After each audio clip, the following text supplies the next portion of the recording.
Hi, everyone. My name is Leo Cao. I am a professional real estate investor based in Maryland. We started with one house back in 2012, and today we are past 150 and the properties we run and operate.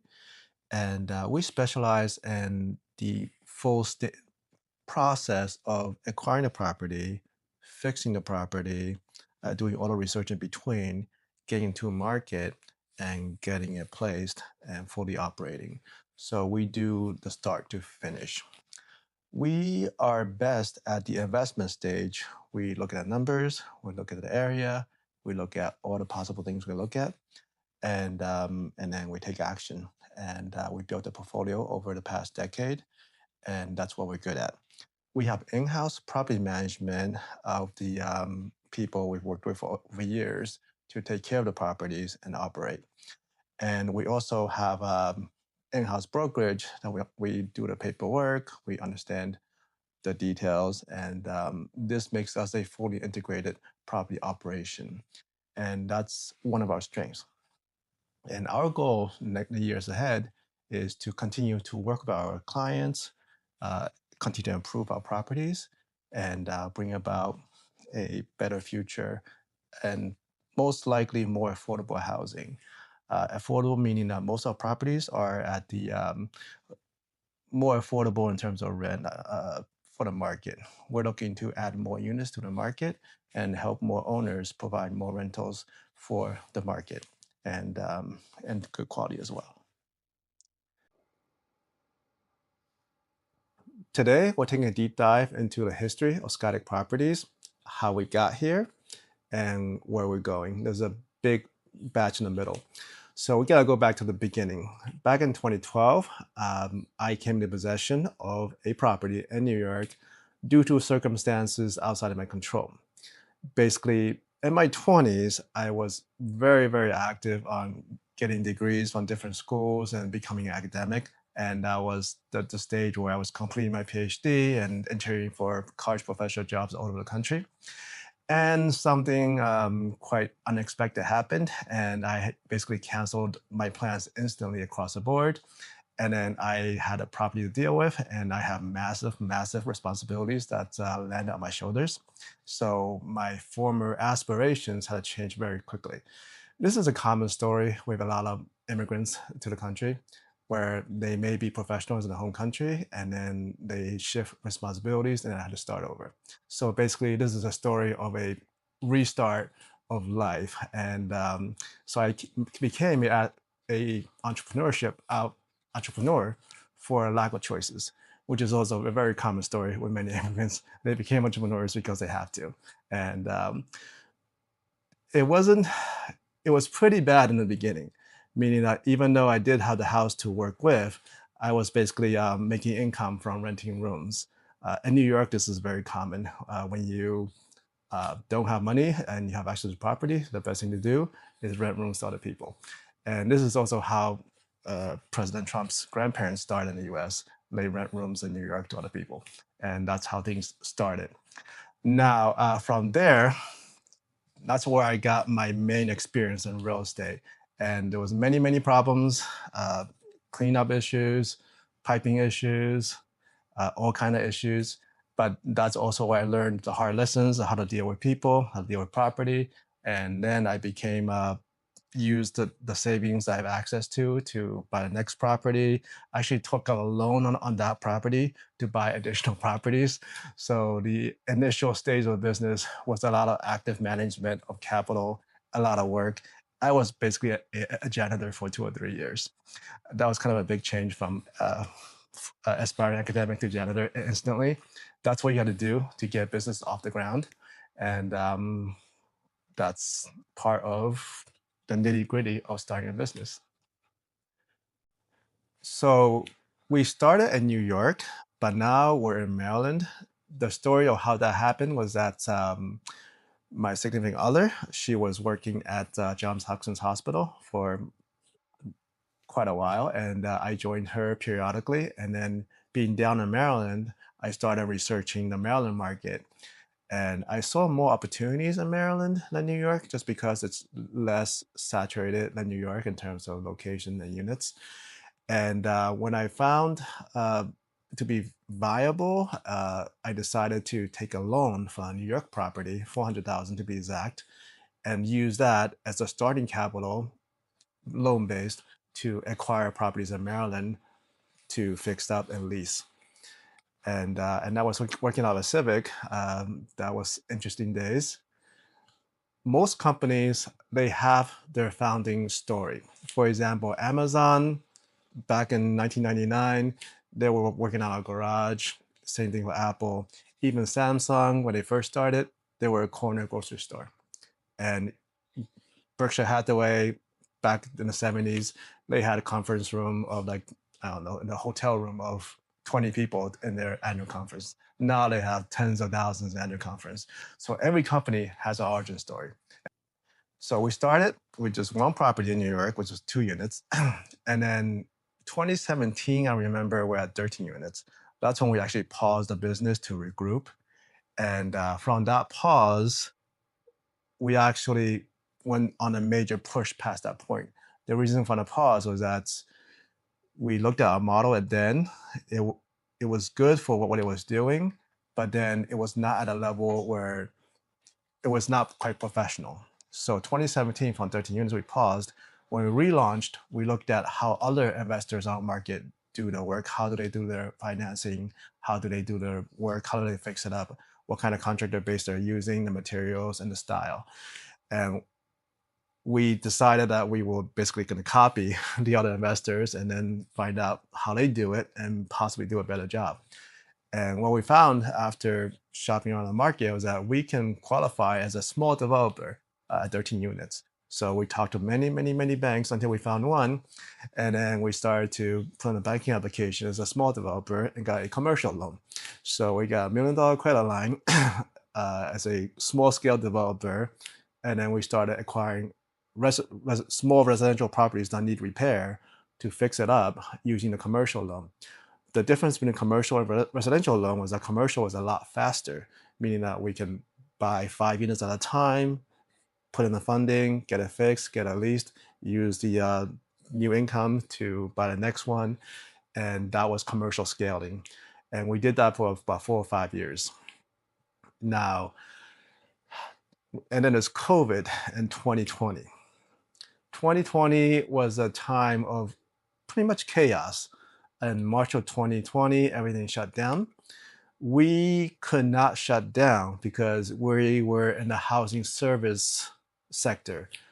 Back then, there was this personnel that's required to work, which means that hospital workers and people that take care of other people still had to work. Because we're in the business of offering housing, we still had to take care of the housing units because people live there. So we were not shutting down. We started to work with masks and all those things. So we tracked our work for 3 months from March, April to June, and there was no change in our business. And from what we're looking at is, if there's no change, and then the whole market was shut down, we actually went back in the market to restart acquisitions as early as June of 2020, pretty much earlier than anyone else. And that showcases our talent and grit and risk capacity to be able to do that. So most investors didn't restart until a year after COVID started and the vaccine use. We just jumped straight in because we believe in our model. If the world came to an end, it came to an end. We still had to offer services anyway. We might as well go at it. So we focused on servicing our current units, adding more units in the middle of pandemic. So that was interesting story about the company. Between 2017 to 2021, we went through a period of massive growth, going from 13 units to over 100 units, meaning we were adding almost 25 units a year. And one part of that story was that I was driving around an area called Edgewood, and I got a little bit lost. My GPS wasn't quite good at that time, and I saw a huge amount of warehouses everywhere. And this is 2017. If you remember 2017, this is when Amazon was launching massively their free shipping programs at Amazon Prime, going at the peak. So we saw the warehouses were busy, they're shipping everything, and we saw the warehouse economy growing.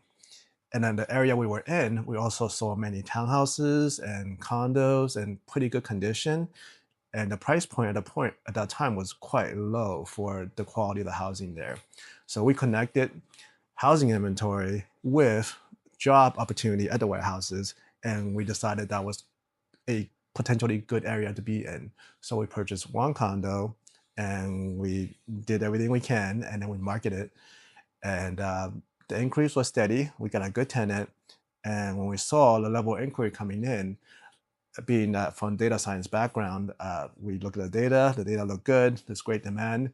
We rapidly pushed forward the acquisition in that area, in the region. And that basically was a big part of that drive from 13 units to 100 units in 4 years. That's what I would call the snowball growth strategy in real estate.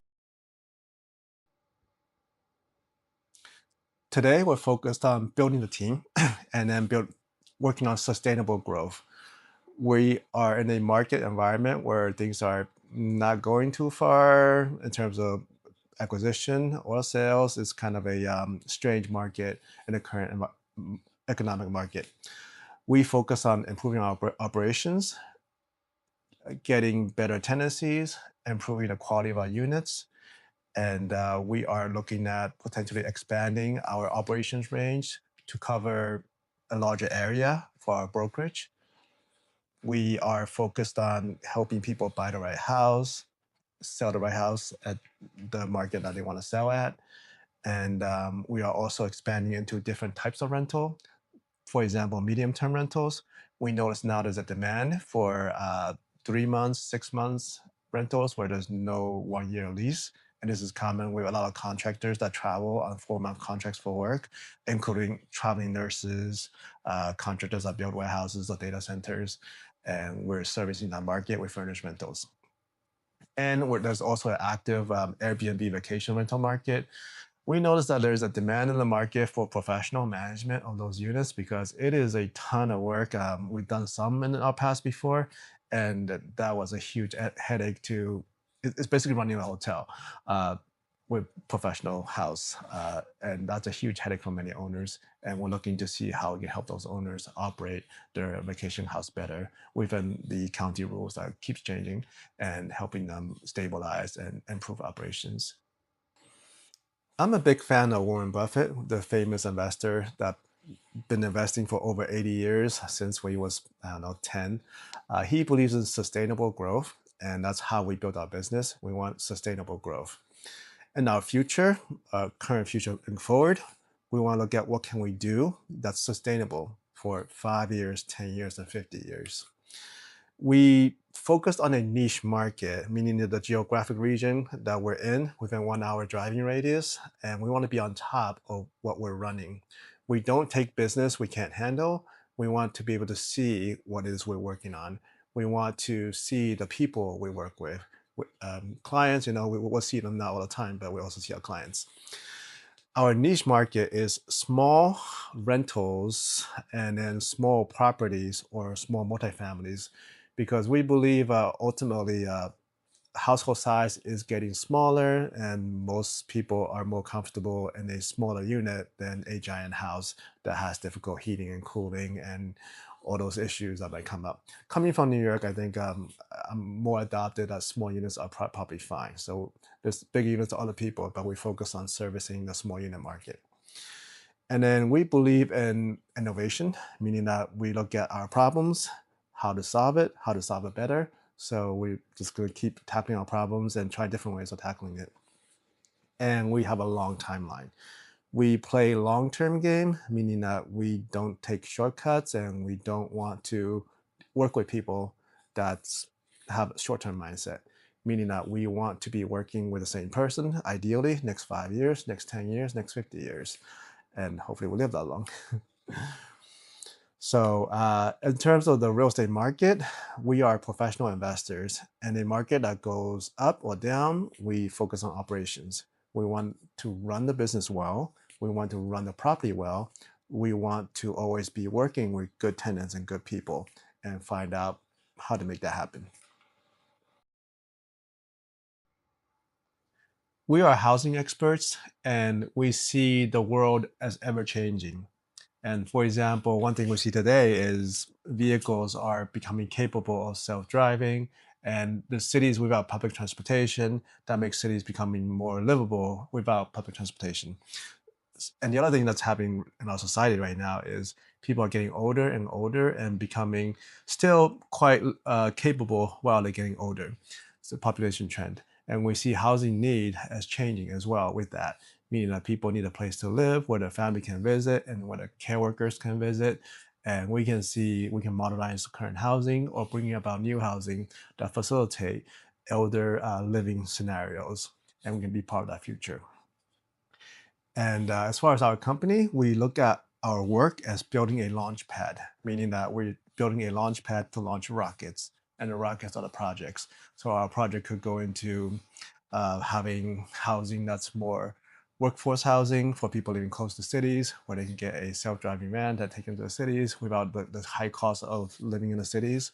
We could see we can modernize a old apartment complex to be wheelchair friendly, to be drone and delivery friendly, and make it easier for healthcare workers and relatives to visit the person, be some by independent housing and still affordable. So these are examples of the project we could be a part of.